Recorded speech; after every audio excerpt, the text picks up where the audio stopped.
Good day to you. It wasn't too awful long ago that if you were sitting in a doctor's office waiting for your turn, you would be doing one thing, just like everybody else in the room, just about. You would be reading a magazine that was left on the table or is in a rack. It wasn't that long ago, and it still actually happens today, that if you were a female, and particularly a suburban female, and males too, if you were checking out of a CVS or a grocery store, you would pause and you would pick up a People magazine and read about gossip. It wasn't too awful long ago that if you were a 20-year-old male, you would have a subscription to Sports Illustrated.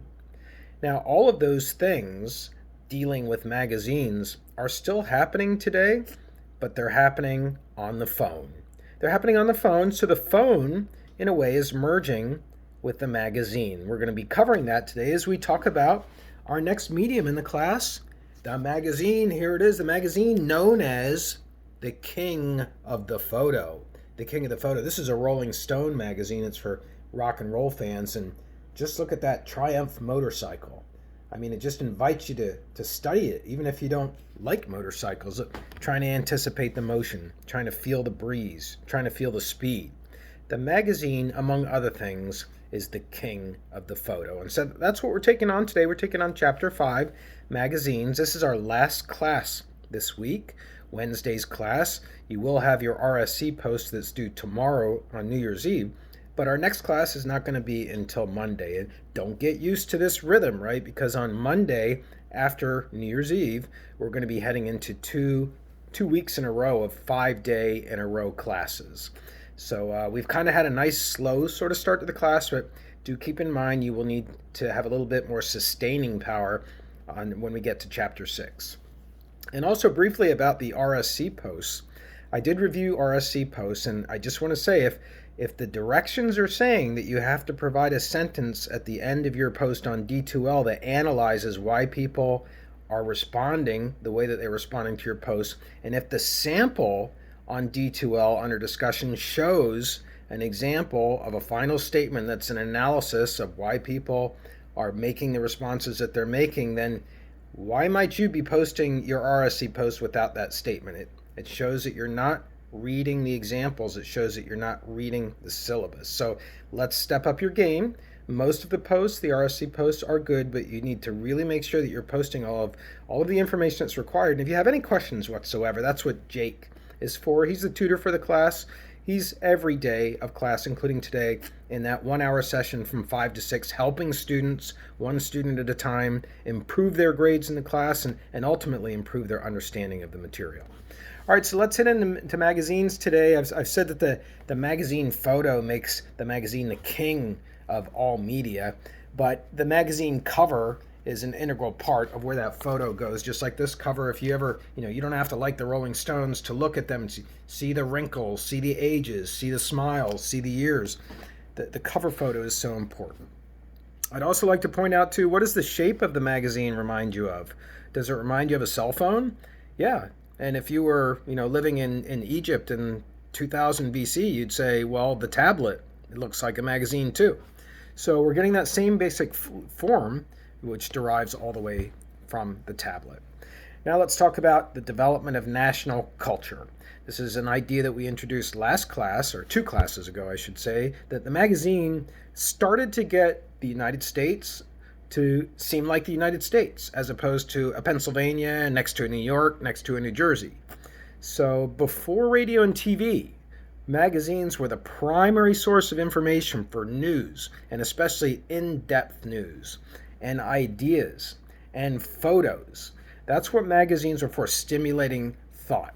Now let's trace the history of magazines. The very first one that we want to talk about is in 1704. I've got a link for that in the email that I'm sending out today. And this 1704 magazine was launched by Daniel Defoe, Defoe. He founded the first real magazine in New England. It was called The Review, but it didn't look like the magazine I just showed you. It looked more like a newspaper.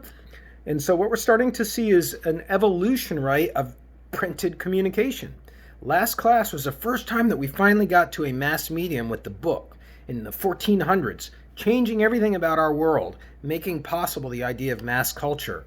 Now, following along with that, because books take so long to produce, is an accelerated way of getting printed copies out to people, and that is the magazine. It can be printed more often, so we're seeing an evolution of the printed word in many ways. And at the time of Daniel Defoe and others in the 1700s, that's what magazines are. They were periodicals, and they covered content that was of lasting interest. Content that was of lasting interest, like trade relations with Britain. That would have been a big issue in the 1700s because Britain, we had just had a revolution against, but still remained trading partners. And that would be of lasting interest.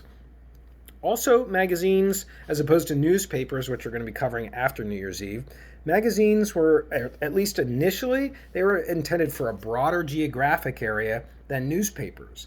Newspapers, if you have a Philadelphia newspaper, it's for people who live around Philadelphia. Magazines were for the whole country. Let's talk some more about the early magazines that helped bring about our national culture. And so the first one that we want to talk about was another Ben Franklin product. Ben Franklin produced a magazine called The General Magazine. The General Magazine. And kind of like his past media mogul habits, he tried to hire the very best editor available in the nation. Can you imagine that somebody would be known as the best editor? We don't have that kind of status today because there's so many other media, but at the time, the very best editor was John Webb with two B's and an E, W-E-B-B-E. And but unfortunately, Ben Franklin lost this time because John Webb was stolen by another publisher named Andrew Bradford for his magazine, The American Magazine. The American Magazine, Andrew Bradford. We've got actually links to both of those in the email today, Ben Franklin's General Review and also The American Magazine by Andrew Bradford. Next up is the Saturday Evening Post. The Saturday Evening Post became the most popular magazine for a long time. It was first published in 1821, and it contained essays, poetry, obituaries, which now are done in newspapers, and stories. Stories like the one that the chapter starts out with, which is an interesting story that you would have read if you were reading that story in the era that I'm talking about. But this story actually took place in the modern era. It's called Catwoman. You read about Catwoman. It's a great story. I think it's fiction. It's fiction, but it covers the relationship between a 22-year-old woman who meets a guy online, and they have a relationship online. They text each other all the time, and they feel like they know each other. And then finally they meet up, they have sex, and they start to talk, and they find out they didn't know each other at all.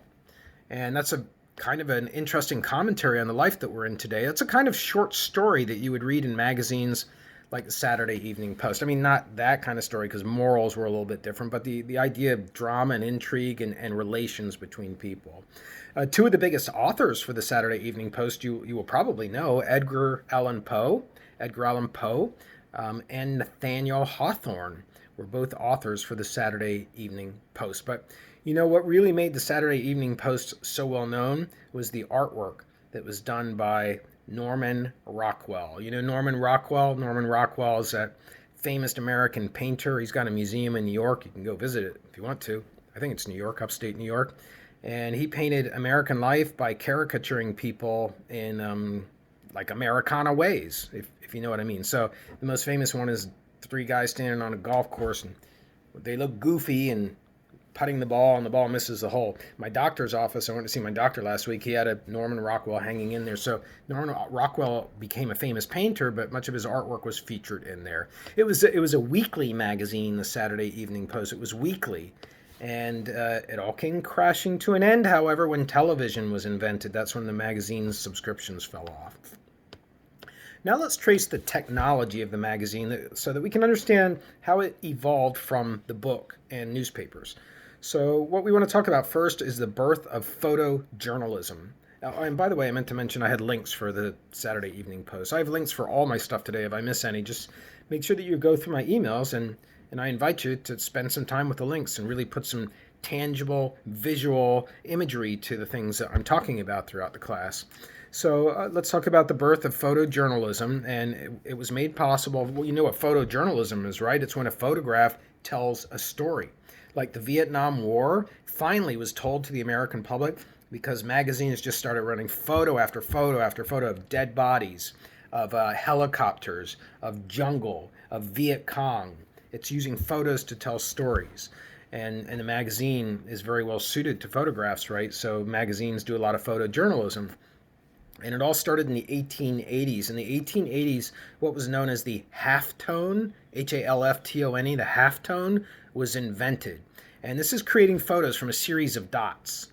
If you just put dots on a page, and you can create photos. I've got a link there for so that you can see what halftones look like. It's kind of like French Impressionist painting, if you know what I mean there. You stand close up to it, and you can't see it, but you stand far away, and somehow these dots, these paint splatches, they start to come together. I'm trying to draw a parallel there to explain the halftone. It basically made it possible to put photographs inside of magazines. And one of the first people to use this technique was Mathew Brady. Mathew Brady in 1845. He was a photographer, and he became famous for his portraits of Americans like Abraham Lincoln. And actually, he was the first one to shoot the Civil War and to bring that war home to human beings, to see bodies of black people and white people laying together, of people from the north and people from the south laying together alongside a road, just littered on the road, carcasses. It told the story. It was photojournalism. His photographs appeared mostly in the magazine Harper's Weekly. It's a magazine that's still around today. It's called Harper's. And he did nothing less. Mathew Brady, than develop the photograph itself as a document for preserving history. I mean, how amazing is that? We had to go by memory before. We had to go by paintings before. You want to see a photograph of George Washington? Not possible. So we have to rely on the artist's interpretation to imagine what he looked like. Did he look like that? We don't know. The photograph changes that, allows us to document history visually because of that halftone process. So after the Civil War, the magazine business, just like we talk about businesses throughout this course, businesses start to rise up because mass media are profit-making entities in the United States and elsewhere. So after the Civil War, magazines and other circulations, they started to grow rapidly. And part of the reason for that is because not everybody could read prior to the Civil War. It was you had to be educated. You had to have the money to be able to afford books. I mean, it seems like things that we take for granted today, but it was not a given in the 1800s. So that changes after the Civil War, and we do have the emergence of a middle class now that is reading. More people are reading all of the time. And so magazines become very popular, and advertisers realize this, so they start to infuse money into magazines. And you know this is the case if you're a female and you read fashion magazines, because it's going to take you like 20 pages to get to the first article, because the first 20 pages are all advertising. So advertising is very big in magazines. And then there was this legislative act that happened that really helped out magazines in 1879. It was called the Postal Act. And that act allowed periodicals, magazines, to be mailed across the United States at a bulk discount, at a cheaper rate than other mail. So that helped the profit margins, helped magazines take off. So now after the Civil War, we have a lot of famous magazines that are still around today that are being started. And we're talking about Popular Science, Good Housekeeping, National Geographic, Vogue. And we actually have a genre of magazines that starts to emerge as a preferred genre. Just like if you go to Netflix and you can search by comedy, you can search by action, thriller, foreign, documentary, whatever. Those are genres, right? So magazines, we have genres too. And the first genre I want to talk about are consumer magazines. All of the ones I just mentioned are all consumer magazines. And these magazines are trying to target like-minded consumers. That means they're going to read the magazines and they're going to spend their money in similar ways, like on beauty products. Those are consumer magazines. Typically, they cover celebrities, they cover clothes, apparel, travel, at least they used to before the pandemic, and transportation. And these magazines, these consumer magazines, they get their revenue, the money. They get their revenue from subscriptions. People take out yearly subscriptions. They get their money from newsstand sales. People buy a one-off in a train station or in a CVS. And they get their money from advertising, most of it coming from advertising. The top advertisers in consumer magazines include pharmaceuticals. Big surprise there. You see those ads all over television as well. Pharmaceuticals, apparel, accessories, home furnishings, curtains, whatever goes in the house, cosmetics, and automobiles. All right, now that we've done consumer magazines, let's move on to trade magazines now. Trade magazines are for people who work in a particular industry or trade. If you work in a hair salon, you're going to see magazines that are in there not for the customers, although they may read it as well, but for the hair salon owner. You're going to see new technology in hair clippers. You're going to see new technology in hair coloring. You're going to see all kinds of ways of taking care of hair that are made possible by various products and solutions and lotions. You're going to see all of that in these trade magazines. They're smaller, they're less colorful, they don't need to be as eye captivating because people are looking them already with the purpose of trying to keep their business current. And it's just a great example of a different genre of magazines. Then we also have literary and commentary magazines. Literary and commentary magazines, these focus on short essays. Political commentary is often the subject of these essays. Short fiction can also appear in these magazines. We're talking about magazines like Harper's, magazines like The Atlantic, both of which are still around today. We're talking about political magazines too, like The Nation, The New Republic, The National Review. All of these magazines have a political leaning. They're left of center, center, or right of center.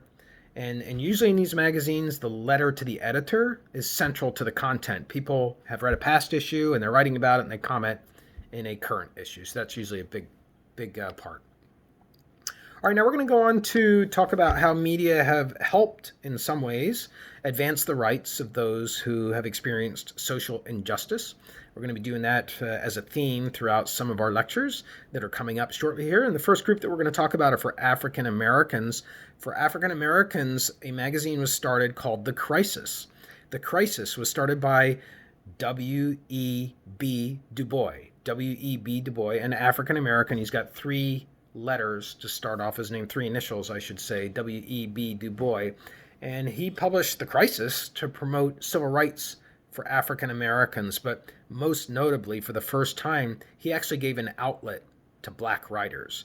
Prior to The Crisis, no magazines would accept a black writer. No way. And so W.E.B. Du Bois started his own magazine. And this magazine, The Crisis, actually became the official publication of the NAACP. All right, next up, we're going to talk about a group called the Muckrakers. The Muckrakers. So a muckraker is an investigative reporter, like raking the muck, stirring things up. And that term was actually coined by one of our presidents, Teddy Roosevelt. And he was using it to describe journalists who were socially active. They were trying to expose corruption.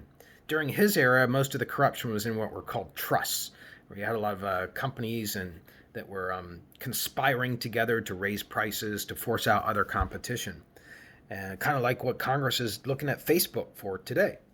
So muckrakers was a term coined by Teddy Roosevelt, and the most famous muckraker was Samuel McClure. Samuel McClure, M-C-C-L-U-R-E, who actually founded a magazine called McClure's, and he took on the insurance industry, he took on railroads, and he took on urban problems associated with industrialization, like dirty factories and concrete and steel all around you, problems that we still have today.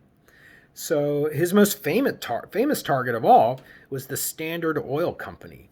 A lot of muckraking of Standard Oil. Standard Oil is a Pennsylvania company. Today, if you drive around and get gas at a Chevron, that's that company. It was started by the Rockefellers in Erie, Pennsylvania. Let's move on now to another genre of magazines, the news magazines. News magazines.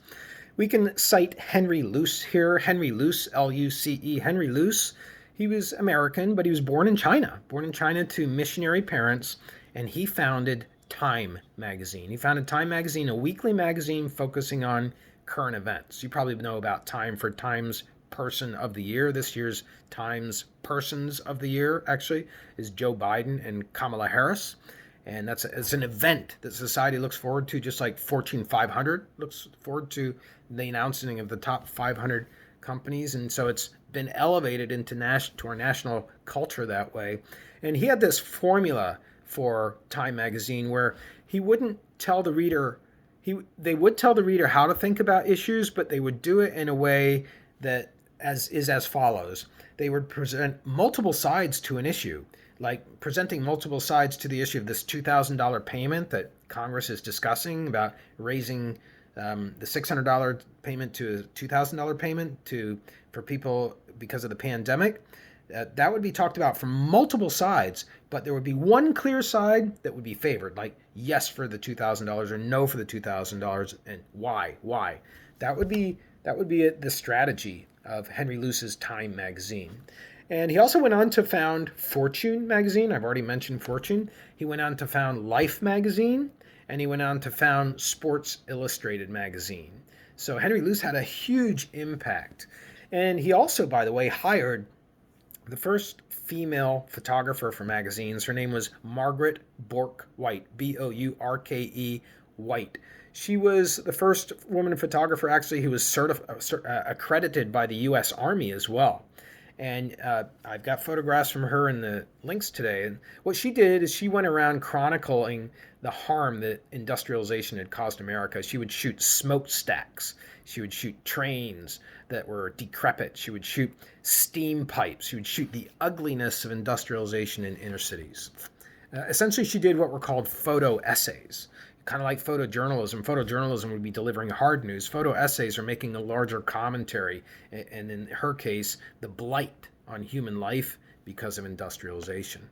Even if you walk down the hill where I live in East Stroudsburg and you go down to the train tracks, it's part of industrialization. Trains at that time delivering goods and products, and still they don't carry passengers today. They carry cargo. You see a lot of rusty steel. You see a lot of cracked concrete. You see a lot of asphalt. You see a lot of stone. You don't see a lot of green nature. That's what Margaret Bourke White tried to chronicle. Let's make a mention now of the Seven Sisters magazines. Seven Sisters magazines, these were several magazines that were geared towards females, magazines like Good Housekeeping, McCall's, Red Book, and Family Circle. And they're discussing topics like cooking, employment, because females still struggle today to gain equality in employment. They're making 81 or 82 cents on the dollar for an equal job that a male is doing. So magazines were promoting women's rights, and Ladies' Home Journal is one of them. In 1883, Ladies' Home Journal was promoting the traditional role of women, cooking, cleaning, raising kids. And so these magazines came along and said, no, we're going to start to promote women differently, and we'll talk about that now. So let's move to one of the genres where women are promoted differently. We'll call it the fashion, beauty, lifestyle magazines. Fashion, beauty, lifestyle magazines like Glamour and Cosmopolitan. And these magazines are focusing more on clothes and style and less on lifestyle. So trying to elevate that woman away from being stereotyped as a homemaker. But then Cosmopolitan comes along, Cosmo, as it's called. And this is a magazine that was founded by Helen Gurley Brown, or I'm not sure if she founded it, but she was a long-term editor, Helen Gurley, and she's not spelling her name G-I-R, it's G-U-R-L-E-Y Brown. And she had this idea that she wanted to get to the quiet, introverted girl who really had a crazy or even naughty side to her. And she had a name for this kind of demographic that she was trying to target, this kind of female. Helen Gurley Brown, called this kind of female a mouse burger. A mouse burger, somebody who on the outside was meek, introverted, quiet, but who had this wild streak, I guess you can say. I mean, you can define wild as you want, but you can see that she's trying to transform the way that women are stereotyped. And Cosmo gave practical advice on relationships, work, health, beauty, and most of all, sex. You can find sex on every single cover of Cosmopolitan. There probably hasn't been a cover that's been published in Cosmopolitan that doesn't have that word on it, and multiple times ever, maybe, or at least the last 15, 20 years. Next up, we have men's magazines like Esquire. Esquire was known originally for risque pinup girls, females, girls, for people who were in World War II. It was considered a morale booster if you had an Esquire magazine and you're over there in the European theater. It still is a magazine that's for an upscale audience. I've got a example there of Trevor Noah on the cover, and he's standing there in a dapper suit. That's the kind of audience they're appealing to. Then we have Playboy magazine in 1953. It started out with photos of nude women. Hugh Hefner founded that magazine. He actually was working in promotions for Esquire. And he came up with this brilliant strategy of putting political articles in a magazine that's showing naked women, and really well written political articles. So he gave men cover to say, I only get Playboy for the articles. And, that was in my era, the 1970s, and almost every American male I knew had a stack of Playboys hidden away somewhere. I mean, if you were heterosexual. And they would say, if they got caught, they'd say, oh, I love the articles. Then we have Maxim. Maxim still today is a blend of sports, sex, and humor. And it tries to meet the needs of the inner guy. The inner guy has needs that are unmet, sensitive needs, like providing wine coolers for guys. There's guys, they're not going to drink a wine cooler in public because it looks too feminine for them if they're strongly alpha males, but they still might like them, right? So that's what Maxim is trying to appeal to. In Maxim, you find a lot of fashion and gadget advertising. All right, next up, we're going to talk about magazines and body image. And it's no secret to many of you in this class that females in particular, males too, have body image problems. The average woman today says that she's dissatisfied with her body. That's pretty amazing. And that's up from 23% in 1972 saying they're dissatisfied. And why is that? Is it just magazines? No, it's not just magazines. And magazines play a big part of it because of the models in there. We even had a model for a while, Kate Moss, founding model in fashion magazine. She was referred to as the heroin chick. Heroin chic, I should say, CHIC, even making it more, supposedly savory. But using heroin to describe it because she was so emaciated and thin in her modeling. So magazines today are criticized for contributing to that. The next issue I want to talk about is the advertising versus editorial divide that goes on in a magazine. And there's a separation between the two content-wise in a magazine because magazines capture the readers, but the advertisers pay the bills. And so there's a constant struggle between where are you going to put advertisements and when is an article an advertisement. Liz Hurley is a British actress, and she has articles on her fashion line. So isn't that an advertisement? That's one of the difficulties of advertising, and we'll also point that out when we get to newspapers as well. Now we're going to move to magazine covers and highlight what's so important about that. The cover makes or breaks a magazine when it comes to newsstand sales. The cover is going to grab you. And so one of the most famous people to talk about strategies for the cover is Dick Stolley, who founded People Magazine. He's the founding editor of People Magazine, Stolley, Dick Stolley. And he had this saying that trots out his logic. He says, when you're trying to figure out what you want to put on the cover of your magazine, young is better than old. Young is better than old. Pretty is better than ugly. Rich is better than poor. Music is better than movies. I can't quite figure that one out. Movies are better than television, okay? But nothing is better than a dead celebrity. That's what Dick Stolley said. That's what makes a magazine cover. Covers are often teasers to get into the rest of the magazine. So looking ahead for magazines as we head into the future, what's going to happen to them? Well, we know that they today appeal to niche audiences. Like if you're a person who's into skiing, you'll get a skiing magazine. If you're not in a skiing magazine, you're not going to get it. So why would you advertise, for example, a surfboard in a skiing magazine, even though they're similar, right? So magazines have very niche audiences today. You're only going to advertise ski products and ancillary products that might be related to a person's lifestyle if they're skiing. We know that there's going to be a niche audience as we head into the future for magazines. They're very good at finding that very, very special audience, like males who are single or females who are into fitness. That's what we're talking about here as a niche audience. We also know that magazines have thoroughly moved already into the digital age, and that's only going to continue. All magazines today have an online version. Some magazines you can only get content from if you go online. You won't get it in the printed version. And some magazines have gone completely over into an online format and don't do print at all. Either way, they are still retaining the tablet form, at least as magazines are read on the phone. We'll see whether magazines change that, if they're read more on a laptop or a tablet. But this is the future, we think, of magazines. Have a great day.